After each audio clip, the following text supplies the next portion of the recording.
বিশেষ করে লেকটুনি বাজার আমি কমিটিকে বলবো এবং বাজার এখানে যারা ব্যবসায়ীরা অবৈধভাবে তুলে গেছেন তাদেরকে আমরা 3 দিনের মধ্যে নোটিশ দেবো। 7 দিনের মধ্যে যদি না তুলে আমরা কিন্তু বাজার পরিষ্কার করবো।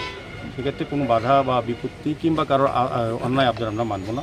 তো আমরা সকলের সহযোগিতা চাইছি, ব্যবসায়ীদের সহযোগিতা চাইছি, তাদের ভালোর জন্য আমরা কাজটা করছি এবং এলাকার লোক এবং যারা দূর দূরান্ত থেকে এই বাজারে অনেকে আছেন ক্রয় করতে, তারা যাতে সুন্দরভাবে বাজার ব্যবহার করতে পারেন সেদিকে নজর রেখে আমরা কাজ করব। তবে অন্যায়ভাবে এখানে মদের ঠেকা আছে, এটা বন্ধ করার জন্য আমি আরক্ষা দপ্তরকে বলবো, বাজার কমিটিকে বলবো সহযোগিতা করার জন্য। আর পাশাপাশি বাজার যাতে সুস্থ সুন্দর পরিচালনা করে সেদিকে লক্ষ্য রাখা উচিত। আগরতলা পৌর নিগম আইনগত ব্যবস্থা করা হবে। কারোর উপরে সরকারি জায়গা তাদের মালিকানা নেই, আমাদের পৌর নিগমের দায়িত্ব, সরকারের দায়িত্ব মানুষের নিরাপত্তা দেওয়া, ব্যবসায়ীদের নিরাপত্তা দেওয়া এবং ক্রেতাদের স্বাচ্ছন্দ্য দেখা আমাদের কর্তব্য। সেক্ষেত্রে বাজার কমিশন প্রয়োজন আলোচনা করব, কিন্তু বাজার কমিটি ফাইনাল সিদ্ধান্ত নেবে এটা এরকম না।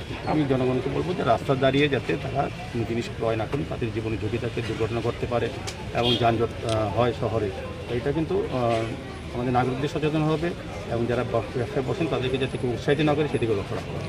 বাজার কমিটিগুলির বিরুদ্ধে অভিযোগ আছে যে কুচকুচের মাধ্যমে বিভিন্ন জায়গায় দোকান বসিয়ে দিচ্ছে, এ ব্যাপারে এটার অভিযোগ বলা, কিন্তু বাজার পদ্ধতি দেখলে এটা প্রমাণিত নাহলে বাজারে আমরা তো বসাইনি, কে বসিয়েছি।